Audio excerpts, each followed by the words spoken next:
Hey guys, आज हम discuss करेंगे 2026 में आई मूवी बंटवारा 1947 के बारे में। इसकी स्टोरी हमें उस एरा में ले जाती है जब अपनी कंट्री को इंडिपेंडेंस मिलने ही वाली थी, लेकिन इस आज़ादी के साथ साथ पब्लिक के बीच हेट्रेड और दंगे फसाद का फेज भी स्टार्ट हो गया था। तो चलो बिना टाइम वेस्ट किए स्टोरी स्टार्ट करते हैं। स्टोरी की स्टार्टिंग होती है 14 अगस्त 1947 से। नेक्स्ट डे अपना देश आज़ाद होने वाला था और हर तरफ लोग खुशी से सेलिब्रेट कर रहे थे। पर इसी सेलिब्रेशन के बीच बहुत सी सिटीज में सिचुएशन आउट ऑफ कंट्रोल हो चुकी थी और हिंदू मुस्लिम राइट्स कंटिन्यूसली बढ़ रहे थे। इसी टेंशन वाले माहौल में हमारी एंट्री होती है मेरठ के रहने वाले सिकंदर की लाइफ में। वो अपनी फैक्ट्री के लिए निकलता है और इंडिपेंडेंस की खुशी उसके फेस पर क्लियरली दिख रही थी। अपनी फैक्ट्री पहुंचकर वो वहां के सारे वर्कर्स को कॉन्ग्रेचुलेट करता है और फिर इवनिंग में अपने घर वापस आ जाता है। घर पे उसकी वाइफ हमीदा ने पूरी फैमिली के लिए लड्डू बनाकर रखे थे। सिकंदर की फैमिली में हमीदा के अलावा उसकी बेटी तन्वी और बेटा जावेद भी शामिल थे। हमीदा को आज़ादी की खुशी तो बहुत थी, लेकिन कंट्री के अलग अलग पार्ट से आ रही दंगों की न्यूज उसे अंदर ही अंदर डरा रही थी। सिकंदर उसे पैसिफाई करते हुए बोलता है कि उनके एरिया में हिंदू और मुस्लिम फैमिलीज कई सालों से एकदम मिलजुल कर रह रही हैं और यहाँ पब्लिक हर सुख दुख में एक दूसरे को फुल सपोर्ट करती है,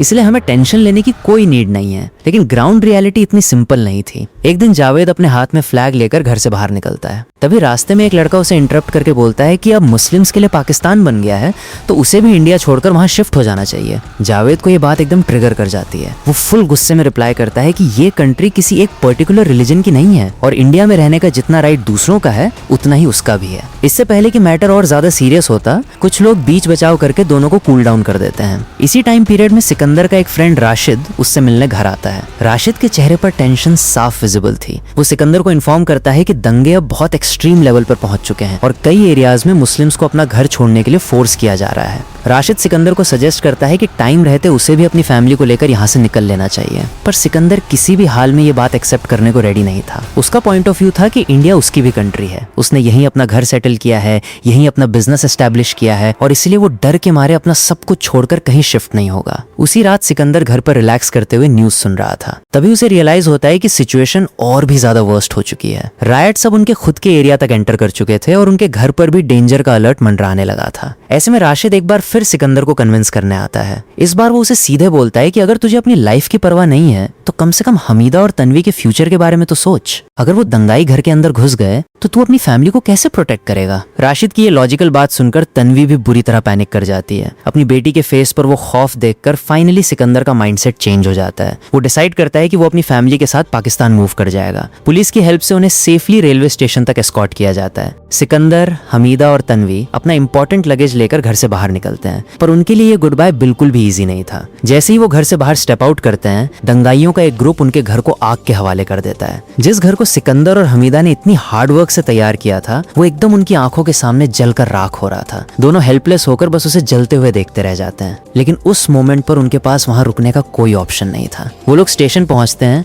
जहां ऑलरेडी बहुत ज्यादा केओस और पैनिक मचा हुआ था। जैसे ही उनकी ट्रेन प्लेटफॉर्म पर आती है, दंगाइयों की एक और भीड़ वहां एंटर कर जाती है और देखते ही देखते वायलेंस स्टार्ट हो जाता है। सिकंदर स्ट्रगल करके किसी तरह हमीदा और तन्वी को ट्रेन के अंदर बोर्ड करवा देता है। तभी उसकी नजर एक बंदे पर जाती है जिसे कुछ लोग बहुत ब्रूटली मार रहे थे। सिकंदर खुद को कंट्रोल नहीं कर पाता और उस बंदे को सेव करने के लिए सीधा उनके बीच जंप कर देता है। इसी बीच ट्रेन भी स्टार्ट हो जाती है और सिकंदर भागकर किसी तरह ट्रेन को कैच कर लेता है। फाइनली वो अपनी फैमिली के साथ सेफली लाहौर पहुंच जाता है। पर वहां पहुंचते ही उन्हें एक ऐसी न्यूज मिलती है जो उनकी सारी खुशी को डिस्ट्रॉय कर देती है। उन्हें पता चलता है कि जावेद तो ट्रेन में चढ़ ही नहीं पाया था। ये सुनते ही हमीदा बुरी तरह शॉक में आ जाती है। सिकंदर भी फुल टेंशन में आ जाता है क्योंकि उन्हें कोई आइडिया नहीं था कि जावेद कहाँ छूट गया है और उस डरावनी सिचुएशन में उसके साथ क्या हो रहा होगा। सिकंदर, हमीदा और तन्वी को कुछ टाइम के लिए एक रिफ्यूजी कैंप में सर्वाइव करना पड़ता है। वहां की लिविंग कंडीशंस बिल्कुल भी अच्छी नहीं थी और तो और तन्वी की हेल्थ भी डाउन चल रही थी। अब सिकंदर को जल्द से जल्द अपनी फैमिली के लिए एक प्रॉपर घर की नीड थी। वो गवर्नमेंट ऑफिसेज के राउंड्स लगाना स्टार्ट कर देता है, लेकिन हर बार उसे बस यही रिप्लाई मिलता था कि मकान का अरेंजमेंट बहुत जल्दी हो जाएगा। इसी प्रोसेस के दौरान एक आदमी सिकंदर को ऑफर देता है कि अगर वो उसे कुछ ब्राइब यानी पैसे खिला दे तो वो उसके लिए घर का जुगाड़ कर सकता है। सिकंदर को ये बात सुनकर भयंकर गुस्सा आ जाता है। उसे फील होता है कि इतनी बड़ी ट्रेजेडी के टाइम पर भी लोग सिर्फ अपना प्रॉफिट देख रहे हैं। वो उस आदमी को अच्छे से रोस्ट कर देता है। सिकंदर की ये पूरी कन्वर्सेशन वहां खड़ा अनवर सुन रहा होता है। अनवर उसके पास आकर बोलता है कि अगर उसे सीरियसली एक घर की नीड है तो वो उसकी हेल्प कर सकता है। अनवर उसे बताता है कि गवर्नमेंट ने जो घर उसे अलॉट किया है वो उसे सिकंदर के नाम ट्रांसफर कर देगा। सिकंदर के लिए ये बिलीव करना बहुत टफ था कि कोई भी इंसान बिना किसी सेल्फिश मोटिव के उसकी इतनी बड़ी हेल्प कैसे कर सकता है, पर अनवर अपने प्रॉमिस पर फिक्स रहता है और वो घर सिकंदर को हैंडओवर कर देता है। जब सिकंदर अपनी वाइफ और बेटी के साथ उस घर पर विजिट करता है तो वो एकदम शॉक्ड रह जाता है। वो कोई नॉर्मल सा घर नहीं था, बल्कि एक बहुत ही बड़ी और आलीशान हवेली थी। लेकिन हवेली के अंदर एंटर करते ही उन्हें रियलाइज होता है कि वो वहाँ अकेले नहीं हैं। तन्वी का ध्यान एक ओल्ड लेडी पर जाता है। वो लेडी अपना नाम दुर्गा देवी बताती है। वो एक्सप्लेन करती है कि ये उनका अपना घर है और वो यहाँ अपने बेटे रतनलाल के साथ रहा करती थी।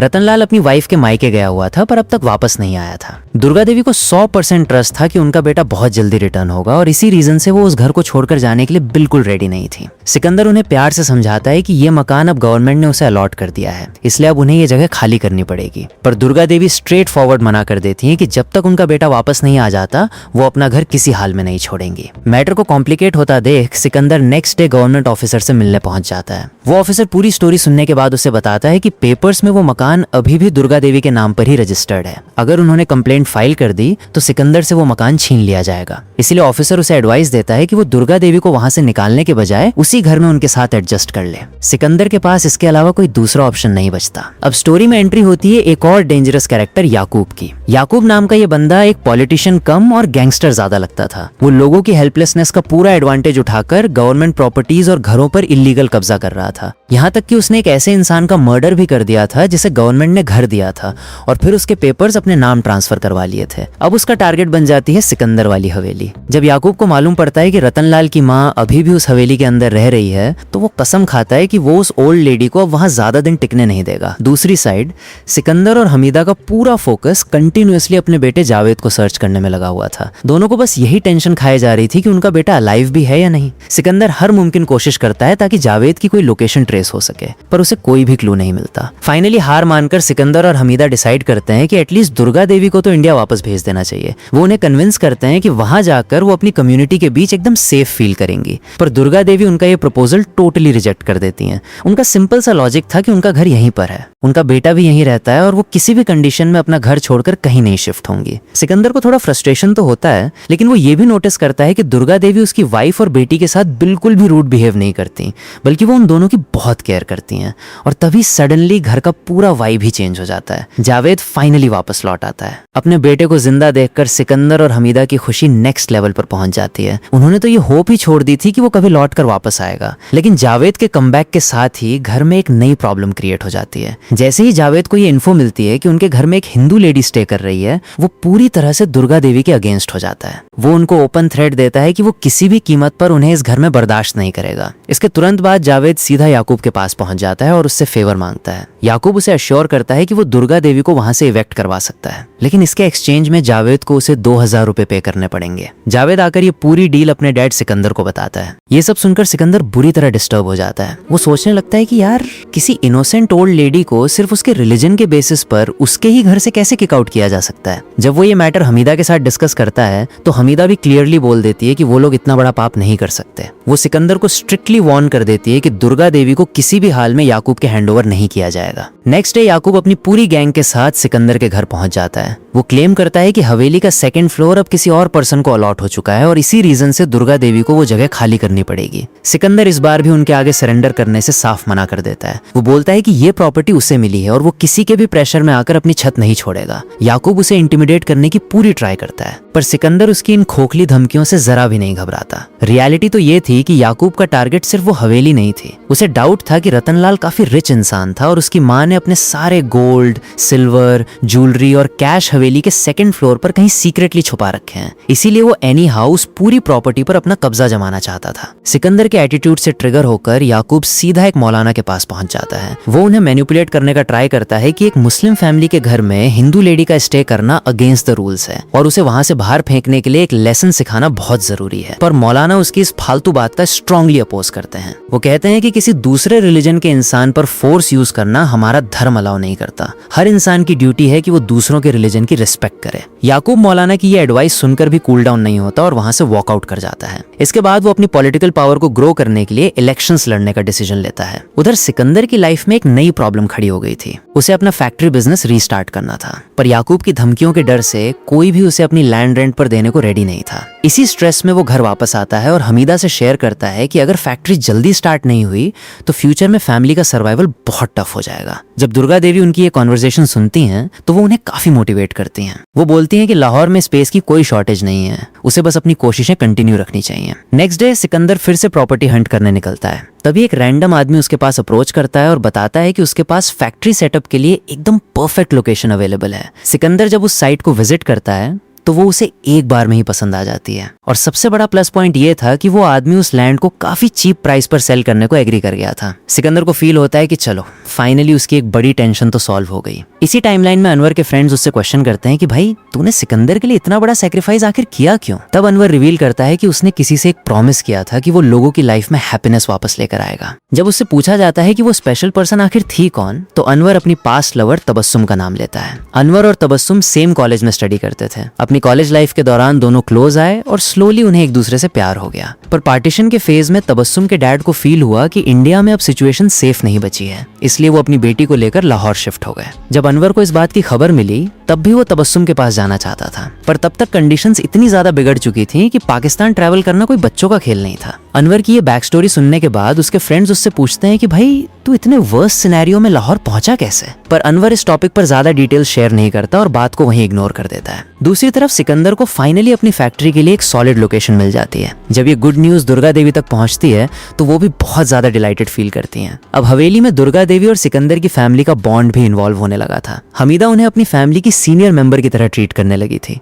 वो दुर्गा देवी से प्रॉमिस करती है कि अब से उनका सारा खाना वही प्रिपेयर करेगी। क्योंकि दुर्गा देवी प्योर वेजिटेरियन थी और नॉन वेज नहीं खाती थी, इसलिए हमीदा उनके लिए सेपरेट बर्तनों में प्योर वेज फूड कुक करने का डिसीजन लेती है। दुर्गा देवी को हमीदा का ये केयरिंग नेचर बहुत टचिंग लगता है। पर इसी बीच याकूब की लाइफ में कॉम्प्लिकेशंस बढ़ रही थी।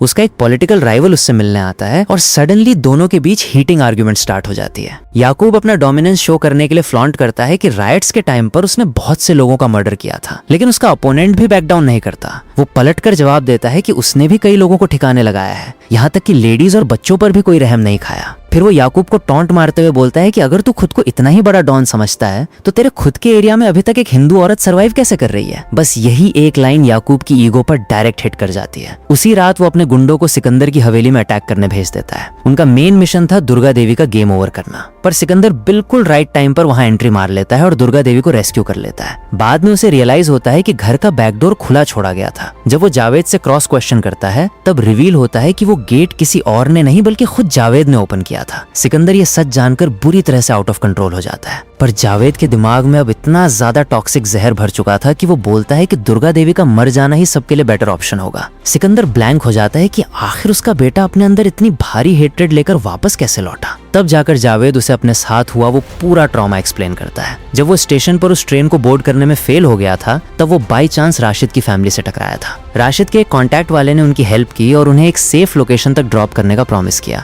पर बाद में उन्हें पता चला कि वो आदमी खुद उन दंगाइयों की गैंग का हिस्सा था। उसने धोखे से राशिद का मर्डर कर दिया। इसके बाद राशिद की वाइफ के साथ भी बहुत हॉरिबल तरीके से अब्यूज किया गया और उसकी बेटी को भी नहीं बख्शा गया। जावेद बताता है कि उसने ये सब भयानक चीजें बिल्कुल अपनी आंखों के सामने होते हुए देखी थी। इसी इंसिडेंट ने उसके अंदर इंसानों के लिए नहीं बल्कि एक पर्टिकुलर रिलीजन के लिए एक्सट्रीम लेवल की नफरत भर दी थी। सिकंदर अपने बेटे का ये ट्रॉमा सुनकर अंदर से पूरी तरह टूट जाता है। इसके बाद उसके पास जावेद को काउंटर करने के लिए कोई वर्ड्स ही नहीं बचे थे। इसी बीच नेक्स्ट डे वही ब्रोकर सिकंदर के पास आता है जिसने उसे फैक्ट्री के लिए वो लैंड दिलवाई थी। पेपर्स पर सिग्नेचर करते टाइम सिकंदर को एक ऐसा फैक्ट पता चलता है जिसे देखकर उसके होश उड़ जाते हैं। जिस प्रॉपर्टी पर वो अपना फैक्ट्री सेटअप करने का प्लान कर रहा था वो एक्चुअल में दुर्गा देवी के नाम पर ही रजिस्टर्ड थी। सिकंदर को क्लिक कर जाता है कि दुर्गा देवी ने बिना कोई शो ऑफ किए साइलेंटली उसकी कितनी बड़ी हेल्प कर दी। अब उसके दिल में दुर्गा देवी के लिए रिस्पेक्ट का ग्राफ और भी ज्यादा हाई हो जाता है। उसे अपनी रियल मॉम की याद आ जाती है जिनकी डेथ उसके बचपन में ही हो गई थी। उसे फील होता है कि दुर्गा देवी के फॉर्म में उसे अपनी माँ का वो खोया हुआ प्यार वापस मिल गया है। पर इसी बीच एक दिन हमीदा उसे इन्फॉर्म करती है कि दुर्गा देवी मार्केट गई थी और बहुत टाइम पास हो जाने के बाद भी अभी तक घर नहीं लौटी हैं। सिकंदर बिना टाइम वेस्ट किए उन्हें सर्च करने निकल जाता है। दूसरी साइड दुर्गा देवी मार्केट में अपनी एक फ्रेंड के साथ खड़ी थी। एन उसी वक्त याकूब के 2 गुंडे उन पर अटैक करने का ट्राई करते हैं, लेकिन इससे पहले कि वो कोई डैमेज कर पाते सिकंदर वहां हीरो की तरह एंट्री लेता है और दुर्गा देवी को सेफली रेस्क्यू कर लेता है। याकूब को जब इस फेलियर का पता चलता है तो वो अपने गुंडों पर बुरी तरह फ्रस्ट्रेट होता है। इसी टाइम पीरियड के दौरान जावेद भी याकूब की गैंग ज्वाइन करने का डिसीजन ले लेता है। याकूब उसे अपनी सिस्टर हीर के पास स्टे करवा देता है और उसे ऑर्डर देता है कि वो जावेद की टेक केयर करे, पर हीर को अपने भाई का ये क्रिमिनल वाला एटीट्यूड बिल्कुल भी सूट नहीं करता था। वो याकूब को समझाती है कि उसे नफरत और गंदी पॉलिटिक्स का ये गेम अब स्टॉप कर देना चाहिए, लेकिन याकूब उल्टा उसी पर भड़क जाता है और उसे खरी खोटी सुनाने लगता है। ये सब ड्रामा देखकर जावेद को हीर के लिए बहुत बुरा फील होता है। नेक्स्ट डे जब वो उससे इंटरेक्ट करता है और पूछता है कि वो इतनी ज्यादा अपसेट क्यों रहती है, तब हीर उसे अपने घर की डार्क रियलिटी रिवील करती है। वो बताती है कि जिस घर में वो लोग अभी रह रहे हैं वो पास्ट में उसकी एक क्लोज फ्रेंड का घर हुआ करता था। पार्टीशन के टाइम पर याकूब ने उसकी फ्रेंड और उसकी पूरी फैमिली को मरवा दिया और फिर उसी प्रॉपर्टी पर इलीगल कब्जा कर लिया। हीर एक्सप्रेस करती है कि इसी रीजन की वजह से उसे उस घर में हमेशा घुटन फील होती है। हर मोमेंट उसे अपने भाई के किए हुए उस धोखे और क्राइम की याद आती रहती है। ये डार्क सीक्रेट सुनकर जावेद के माइंड में भी फर्स्ट टाइम याकूब की इंटेंशंस को लेकर सीरियस डाउट्स क्रिएट होने लगते हैं। उधर दूसरी साइड सिकंदर अब रतनलाल की लोकेशन फाइंड आउट करने के मिशन में लगा हुआ था। वो चाहता था कि एनी हाउ दुर्गा देवी का बेटा वापस आ जाए ताकि वो उन्हें उनका घर रिस्पेक्टफुली वापस हैंड ओवर कर सके। इसी इन्वेस्टिगेशन के दौरान उसे एक आदमी से रतनलाल की शॉकिंग रियलिटी पता चलती है। वो इन्फॉर्म करता है कि रतनलाल अपनी माँ को पिक करने के लिए वापस लौटा था, पर रास्ते में उसकी कार ब्रेक डाउन हो गई थी और एन उसी वक्त दंगाइयों की भीड़ ने उस पर अटैक कर दिया था। उस डेडली अटैक में रतनलाल और उसकी फैमिली के सारे मेंबर्स ऑन द स्पॉट मारे गए थे। ये ट्रेजिक न्यूज सुनकर सिकंदर अंदर से बुरी तरह बिखर जाता है। अब उसे क्लियर हो गया था कि दुर्गा देवी जिस बेटे के कमबैक का वेट कर रही हैं, वो अब कभी भी वापस नहीं आने वाला। पूरे मोहल्ले में सबको ये ट्रुथ मालूम पड़ चुका था, पर किसी में भी इतनी हिम्मत नहीं थी कि वो जाकर दुर्गा देवी को ये बात बता सके। लेकिन सिकंदर डिसाइड करता है कि वो उन्हें ये कड़वा सच बताएगा। जब वो दुर्गा देवी के रूम में जाता है तो वो नोटिस करता है कि वो हमीदा, तन्वी और नेबर्स के साथ बहुत ज्यादा चेयरफुल और हैप्पी थी। अब उन्हें सिकंदर की फैमिली के अंदर अपने सगे बेटे जैसी ही फीलिंग आने लगी थी। सिकंदर उनके चेहरे की वो स्माइल देखकर उन्हें सच बताने की हिम्मत नहीं जुटा पाता। कुछ टाइम पास होने के बाद दुर्गा देवी सिकंदर से एक्सप्रेस करती हैं कि वो घर में पूजा रखना चाहती हैं। सिकंदर बिना किसी हेजिटेशन के रिप्लाई करता है कि ये घर उनका भी है, इसलिए वो अपनी चॉइस के हिसाब से आराम से पूजा कर सकती हैं। दुर्गा देवी इन्फॉर्म करती हैं कि दिवाली का फेस्टिवल आने वाला है और वो घर में दिए भी जलाना चाहती हैं। सिकंदर की पूरी फैमिली उनके साथ मिलकर दिवाली की प्रिपरेशंस में बिजी हो जाती है। स्लोली आस पड़ोस के लोग भी दुर्गा देवी को दिवाली विश करने के लिए घर आने लगते हैं। एक मोमेंट के लिए ऐसा वाइब आता है जैसे दंगों की सारी नेगेटिविटी और कड़वाहट हमेशा के लिए खत्म हो गई हो। लेकिन तभी वहां पर विलन याकूब की एंट्री होती है। वो पब्लिक को प्रोवोक करते हुए स्पीच देता है कि एक मुस्लिम फैमिली का हिंदू लेडी के साथ दिवाली सेलिब्रेट करना उनके रिलीजन की इंसल्ट है। उसके इस भड़काऊ भाषण का इफेक्ट दिखता है और उस एरिया में टेंशन का माहौल क्रिएट हो जाता है। इसके तुरंत बाद एक कम्युनिटी मीटिंग अरेंज की जाती है जिसमें सिकंदर और याकूब दोनों को अपना अपना पॉइंट ऑफ व्यू रखने का चांस मिलता है। कुछ लोग सिकंदर के सपोर्ट में आते हैं जबकि कुछ लोग याकूब की साइड ले लेते हैं। एंड में मेजॉरिटी ये डिसीजन लेती है कि दुर्गा देवी को इंडिया डिपोर्ट कर देना चाहिए, पर सिकंदर इस अनफेयर फैसले को एक्सेप्ट करने से स्ट्रेट मना कर देता है। वो सबके सामने ओपनली डिक्लेयर करता है कि दुर्गा देवी सिर्फ उसके घर में रेंट पर रहने वाली कोई हिंदू लेडी नहीं है, बल्कि वो उसकी अपनी माँ जैसी है। इसलिए वो किसी भी सिचुएशन में अपनी माँ को घर से बेदखल नहीं होने देगा। सिकंदर का ये सॉलिड स्टैंड देखकर याकूब और ज्यादा ट्रिगर हो जाता है। वो कसम खाता है कि अब वो किसी भी कीमत पर दुर्गा देवी को एक तगड़ा लेसन सिखाकर ही दम लेगा। इसी के बाद याकूब अपने गुंडों के साथ सीधा दुर्गा देवी के घर पर रेड मार देता है। वहां वो उनके साथ मिसबिहेव और उन्हें बेइज्जत करने की पूरी कोशिश करता है। जैसे ही सिकंदर तक ये न्यूज पहुंचती है वो फुल स्पीड में घर भागता है और दुर्गा देवी को प्रोटेक्ट कर लेता है। अब सिकंदर याकूब के अगेंस्ट एक्शन लेने के लिए सीधा पुलिस स्टेशन पहुंच जाता है, पर पुलिस वाले भी उसे समझाते हैं कि याकूब जैसा क्रिमिनल इतनी इजीली शांत नहीं बैठेगा। पुलिस के अकॉर्डिंग दुर्गा देवी को इंडिया भेज देना ही सबसे सेफ ऑल्टरनेटिव था। सिकंदर फिर से अपना वही लॉजिकल क्वेश्चन रिपीट करता है, आखिर दुर्गा देवी अपना खुद का घर छोड़कर क्यों जाए? गलती उनकी नहीं है, फिर सजा उन्हें क्यों दी जाए? इधर जावेद को अपने डैड का ये जिद्दी डिसीजन बिल्कुल भी रास नहीं आ रहा था। उसे फील हो रहा था कि सिकंदर एक हिंदू औरत के चक्कर में अपनी खुद की फैमिली को डेंजर जोन में डाल रहा है। पर तभी उसकी सडनली दोबारा अनवर से मीटिंग होती है। अनवर जावेद को बहुत डीपली समझाता है कि नफरत कभी भी किसी रिलीजन की पहचान नहीं होती। गलत काम करने वाला सिर्फ एक इंसान होता है। इसके बाद अनवर उसे अपनी लाइफ का वो सीक्रेट चैप्टर सुनाता है जो उसने आज तक किसी के भी साथ ओपनली शेयर नहीं किया था। वो रिवील करता है कि उसकी गर्लफ्रेंड तबस्सुम अपने डैड के साथ बहुत पहले ही लाहौर शिफ्ट हो चुकी थी। कुछ टाइम बाद अनवर को इन्फो मिली कि तबस्सुम की हेल्थ क्रिटिकल है और उसे हॉस्पिटल में एडमिट करवाया गया है। अनवर किसी भी हाल में उसके पास पहुंचना चाहता था, पर रास्तों पर हर तरफ भयंकर दंगे और वायलेंस चल रहा था। फिर भी वो अपनी जान की परवाह किए बिना निकल पड़ता है। सफर के दौरान उसकी मीटिंग कुछ सिख भाइयों से हुई। अनवर ने उन्हें अपनी मजबूरी एक्सप्लेन की और उन लोगों ने उसकी हेल्प करने का डिसीजन लिया। वो लोग उसे एकदम सेफ तरीके से एस्कॉर्ट करते हुए लाहौर तक लेकर गए। जब अनवर फाइनली हॉस्पिटल पहुंचा तो तबस्सुम अपने लास्ट मोमेंट्स में थी। उसने अनवर से प्रॉमिस लिया कि अगर वो अपनी लाइफ में कभी भी किसी इंसान के फेस पर स्माइल ला सके तो वही उसके लिए सबसे बड़ी अचीवमेंट होगी। बस इतना बोलते ही तबस्सुम ने अपना दम तोड़ दिया था। लेकिन अनवर जावेद को एक और डार्क ट्रूथ रिवील करता है। तबस्सुम को कुछ गुंडों ने रास्ते में किडनैप कर लिया था। कई दिनों तक उसे बंधक बनाकर उसके साथ बहुत ही ब्रूटल चीजें की गई थी। इसी हैरेसमेंट की वजह से उसकी कंडीशन इतनी क्रिटिकल हो गई थी कि एंड में उसकी डेथ हो गई। और सबसे शॉकिंग बात तो ये थी कि जिन लोगों ने तबस्सुम के साथ ये सब दरिंदगी की थी वो लोग भी मुस्लिम ही थे। अनवर जावेद को समझाता है कि भाई बस यही एक बात तुझे समझनी होगी, कोई भी धर्म बुरा नहीं होता, बुरा इंसान होता है। कोई भी रिलीजन किसी को दूसरे की जान लेने या उस पर जुल्म करने की परमिशन कभी नहीं देता। जब इंसान नफरत को ही अपना रास्ता बना लेता है तभी ऐसी हॉरिबल घटनाएं होती हैं। अनवर की ये बातें सुनकर फर्स्ट टाइम जावेद के अंदर का वो नफरत का जहर थोड़ा कमजोर पड़ने लगा था। उसे ये एहसास होने लगा था कि उसके साथ जो भी बुरा हुआ उसका बदला किसी भी बेगुनाह पर्सन से लेना बिल्कुल गलत है। दूसरी साइड जब अनवर अपने घर लौट रहा था तभी उसका ध्यान दुर्गा देवी पर जाता है। वो नोटिस करता है कि दुर्गा देवी अपना सामान पैक करके कहीं निकलने की तैयारी कर रही थी। एक्चुअल में अब उन्होंने फाइनल डिसीजन ले लिया था कि वो दिल्ली मूव कर जाएंगी। उन्हें अंदर ही अंदर फील हो रहा था कि उनकी वजह से सिकंदर और उसकी पूरी फैमिली की लाइफ रिस्क में आ सकती है। वो बिल्कुल नहीं चाहती थी कि उनके कारण इस फैमिली को कोई भी नुकसान पहुंचे। अनवर उन्हें रोकने का ट्राई करता है और समझाता है कि उन्हें ऐसा नहीं करना चाहिए। एंड उसी टाइम सिकंदर भी वहां पहुंच जाता है। सिकंदर दुर्गा देवी से इमोशनली पूछता है कि अगर आज रतनलाल जिंदा होता तो क्या वो अपनी माँ को इस तरह अकेले घर छोड़कर जाने देता। ये बात सुनकर दुर्गा देवी बहुत ज्यादा भावुक हो जाती हैं। उन्हें समझ आ जाता है कि सिकंदर उन्हें सिर्फ एक रिस्पॉन्सिबिलिटी नहीं मानता बल्कि उन्हें अपनी रियल माँ का दर्जा देता है। फाइनली वो सिकंदर से वादा करती हैं कि अब वो इस फैमिली को छोड़कर कहीं नहीं जाएंगी। इसके बाद दुर्गा देवी वापस हवेली में आ जाती हैं और कुछ टाइम तक पूरी फैमिली एकदम खुशी खुशी रहने लगती है। घर में वापस से वही अपनापन फील होने लगा था। पर ये खुशी ज्यादा दिन तक टिक नहीं पाती। एक दिन अचानक दुर्गा देवी की तबीयत बहुत ज्यादा बिगड़ जाती है। खबर मिलते ही सिकंदर फुल स्पीड में घर भाग कर आता है। दुर्गा देवी की सिचुएशन बेहद क्रिटिकल हो चुकी थी। वो अपनी जिंदगी की आखिरी सांसें ले रही थी। उस लास्ट मोमेंट पर उन्हें सिकंदर के अंदर अपना सगा बेटा रतनलाल दिखाई देता है। वो सिकंदर से कहती हैं कि उसने और उसकी फैमिली ने उनका बहुत अच्छा साथ निभाया, इसलिए वो चाहती हैं कि सिकंदर और उसकी फैमिली हमेशा खुश रहे और एक दूसरे का ख्याल रखें।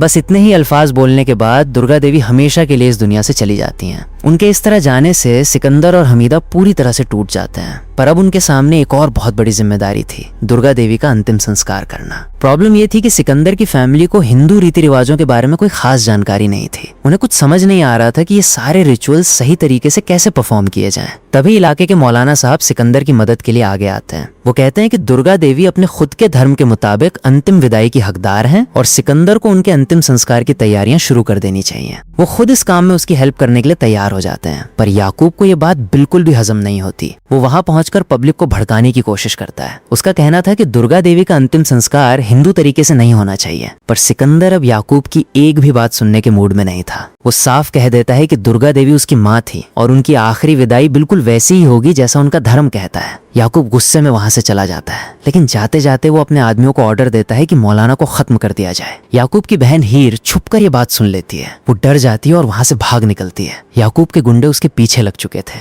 तभी बिल्कुल सही टाइम पर जावेद वहां पहुंच जाता है। अब जावेद की सोच पहले जैसी नहीं थी। अनवर की बातों ने उसके अंदर बहुत कुछ बदल दिया था। वो बिना डरे याकूब के आदमियों से भिड़ जाता है और हीर को उनके हाथों से बचा लेता है। लेकिन दूसरी तरफ याकूब के बाकी लोग मौलाना साहब तक पहुंच गए थे और याकूब के कहने पर वो उनकी हत्या कर देते हैं। उधर सिकंदर दुर्गा देवी के अंतिम संस्कार की पूरी तैयारी कर चुका था। वो कुछ लोगों के साथ उनकी अर्थी लेकर आगे बढ़ता है। जब लोगों को पता चलता है कि सिकंदर अपनी हिंदू माँ को उनके ही धर्म के मुताबिक अंतिम विदाई दे रहा है तो धीरे धीरे लोग भी उसके साथ खड़े होने लगते हैं। एक के बाद एक लोग उस जुलूस में शामिल हो जाते हैं। अब सिकंदर वहां अकेला नहीं था। याकूब सामने खड़ा होकर भी उनका कुछ नहीं बिगाड़ पाता। तभी वहां पर पुलिस पहुंच जाती है। मौलाना के मर्डर केस में याकूब और उसके आदमियों को अरेस्ट कर लिया जाता है। इसके बाद सिकंदर और जावेद मिलकर दुर्गा देवी की चिता को अग्नि देते हैं। जावेद, जिसके अंदर कभी धर्म के नाम पर नफरत भरी हुई थी, आज वही दुर्गा देवी को अपनी मां मानकर उन्हें आखिरी विदाई दे रहा था और इसी के साथ ये फिल्म खत्म हो जाती है। इस मूवी की पूरी कहानी हमें यही दिखाती है कि बंटवारे ने लोगों को सिर्फ जमीन और सरहदों से ही अलग नहीं किया था, बल्कि उनके दिलों में नफरत भी पैदा कर दी थी। लेकिन इंसानियत किसी भी धर्म की मोहताज नहीं होती। तो दोस्तों, ये थी बंटवारा 1947 की पूरी कहानी। अगर आपको ये कहानी और मेरा एक्सप्लेनेशन पसंद आया हो तो वीडियो को लाइक,